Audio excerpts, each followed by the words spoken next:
자, 안녕하세요. 김영의 널스토리입니다. 오늘은 구독자 요청에 따라 뉴만 이론을 준비해 봤습니다. 자, 뉴만은요, 인간에게는 되게 중요한 기본 구조가 있다. 그리고 얘는 에너지를 갖고 있다. 그리고 살아있다는 증거가 있답니다. 자, 살아있다는 증거 뭘로 할 수 있을까요? 그렇죠. 바이탈 사인을 측정할 수 있는 거죠. 그리고 아까 에너지를 갖고 있다 그랬잖아요. 에너지는 크게 두 가지가 있습니다. 하나가 네겐트로피, 또 하나가 엔트로피. 네겐트로피는 자유 에너지예요. 그래서 얘가 내 몸에 있다면 나는 굉장히 건강해질 겁니다. 그런데 엔트로피는 파괴 에너지예요. 그래서 얘가 내 몸에 있다면 내 몸은 점점 아프게 되는 거죠. 자, 외우기 쉽죠?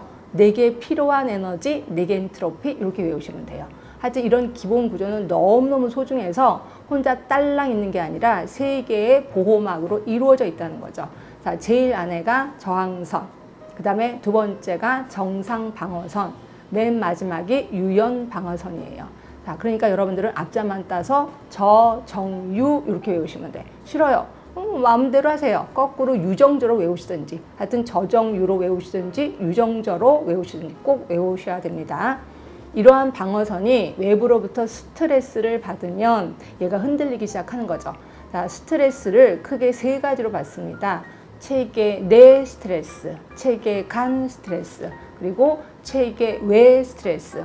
자, 체계 내 스트레스는 나만이 느끼는 고통, 슬픔, 불안 이런 것들을 얘기하는 거고요. 그 다음에 체계 간 스트레스는 우리 사람들마다 기대하는 역할이 있잖아요. 그 기대 역할에 어긋났을 때 스트레스가 온다는 거죠. 그 다음에 세 번째는 체계 외 스트레스. 이게 이제 경제적인 상태가 여기에 해당이 될 겁니다. 이렇게 스트레스가 왔을 때 제일 처음 유연방어선이 버티고 있을 거예요. 그 유연방어선은 뭔데?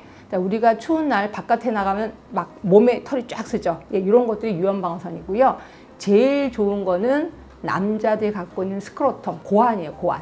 자, 고환은 이 몸의 체온보다 마이너스 1도를 유지하기 위해서, 왜? 정자가 활성화되려면 마이너스 1도를 유지해야 되거든요. 그러기 위해서 굉장히 노력하는 아이라고 보시면 돼요. 그래서 되게 추울 때는 쫙 오그라듭니다. 그리고 더울 때는 쫙 늘어난다라고 보시면 돼. 하여튼 이런 것도 유연방어선이고요. 유연방어선이 깨진 상태가 피곤한 상태예요. 피곤하지 않을 때는 이제 전철 탔을 때 옆에서 찡찡거리고 어린아이가 울어. 그래도 별로 신경 안 써요. 근데 내가 피곤할 때는 그 어린아이가 찌렁찌렁 대는 소리가 너무 귀에 거슬리는 거죠. 이거는 내가 유연방어선이 깨진 상태구나 라고 보시면 돼요. 자, 이렇게 해서 유연방어선이 깨지면 그 다음에 정상방어선이 기다리고 있어요. 그럼 정상방어선은 뭔데? 내가 오랫동안 갖고 있었던 지식, 태도, 문제 해결 능력들을 얘기하는 거예요. 예를 들어서 화장실 갔다가 나오면서 우리 손 닦지요? 그리고 밥 먹기 전에 또 손 닦지요? 이런 것들 모두 정상방어선이라고 보는 거죠.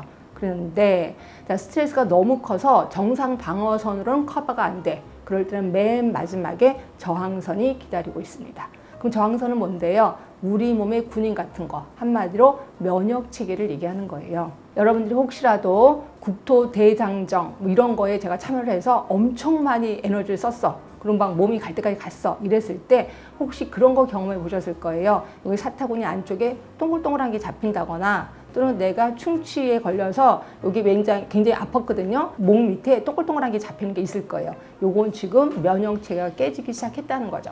결국 저항선이 깨지기 시작하면 몸에서 증상이 나타나기 시작합니다. 근데 이 증상은 질병 특유의 증상이 아니라 그냥 일반적인 증상이라고 보시면 됩니다.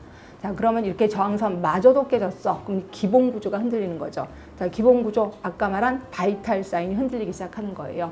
열이 막 올라간다든가, 혈압이 뚝뚝 떨어진다거나, 그 다음에 맥박이 빨라진다거나, 이런 증상이 일어나는 거죠. 결국 질병의 특유한 증상이 일어나게 되는 거고, 그럼 이럴 때는 어떻게 하면 좋아요? 병원에 가서 치료받으면 되는 거죠. 그거를 우리 뉴만은 뭐라 그랬냐면 기본 구조의 재구성이라고 표현하고 있어요. 자, 뉴만은 특히 지역사회 간호학에서 굉장히 추앙받는 이론가인데요. 그 이유 중에 하나가 간호를 예방이라고 표현을 했거든요. 그러면서 간호는 1차 예방, 2차 예방, 3차 예방이 있다라고 표현했어요. 아까 기억나시죠? 스트레스, 그러니까 스트레스를 줄여. 그리고 제일 바깥에 유연방어선을 확장해. 그리고 그 안에 정상방어선을 강화해. 요 세 개를 묶어서 1차 예방이라고 표현했고요. 그 다음에 저항선을 강화하는 거를 2차 예방이라고 얘기를 했고, 기본 구조, 질병 특유의 증상이 일어났을 때 그 기본 구조를 재구성하는 것을 3차 예방이라고 표현했었습니다. 자, 오늘 알려드린 뉴만 이론 생각보다는 그렇게 어렵지 않지요? 네, 어렵지 않은 것뿐이 아니라 굉장히 재미있는 게 뉴만 이론이에요.